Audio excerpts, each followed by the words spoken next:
What's up, legends? Here's another funky drawing that I use to try and describe how pain comes about and what it's trying to do to people. I call this one the realm of possibility.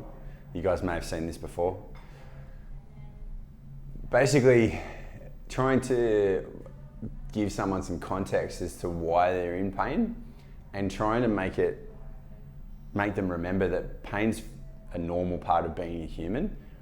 Pain all the time is not a normal state for a human to be in, but pain itself is a very important experience for a human to have, so we know how to negotiate our environment, yeah? And basically, it's part of its job is to make sure we're staying within what's possible. If this is all of the things that we can handle, and we jump out here, bad things could happen.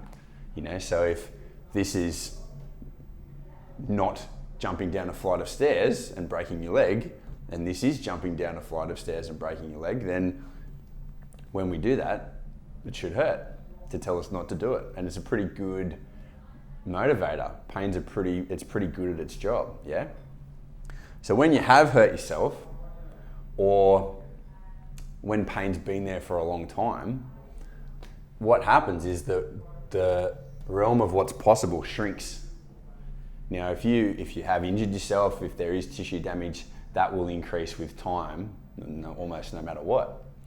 But if that pain sticks around at the same level, or if the pain's been there for a long time, even without an injury or an incident, then it won't change by itself. Time won't let it expand. Time will change tissue, but it doesn't necessarily improve the rest of that experience for that person, particularly when it's been there for a long time.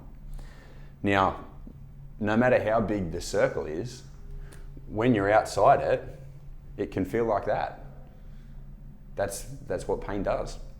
What we have to understand is that even if this feels similar to that, we have to identify the difference, that safety gap, yeah? Because part of what we want to do with rehab is to be outside the circle. Now, I'm not suggesting we jump out here straight away. That'll probably hurt so much that they pass out. But by the same token, you can't stay in here, yeah? The more you stay in there, the smaller your circle will get.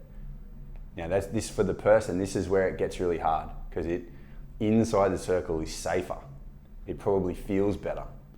It's really hard to understand that doing something that feels worse could be better for you. And this is something that will take time and effort to get them to understand themselves. Just because we say, look, it's okay, don't worry about it, they don't give a shit about that. They have to see it, feel it, experience it to understand that this is safe and this is not this, yeah? When they can do that, and the more they do that, then very gradually, they get bigger circles, yeah? So if they can, over time, expand the size of their circle, they get back out to here, and then when you're really winning is, at the end of that, if you could give them a bigger circle, or you could do it with them, you're not going to give it to them, they have to work for it.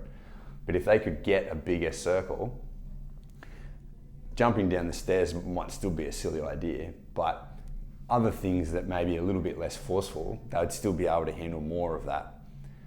And I think if you can, over time, if you can get them to understand how much they can really handle and give them the confidence in themselves that they're strong and resilient and robust, then I think you've done them and all of us a really great service. I mean, the burden of persistent pain is something that we all have to carry. So even helping one person to get back to their life is absolutely changing the current expanse of how big a problem that is. So the more people you get to have bigger circles, more possibility, more optimism about what they can do, the better. So do that.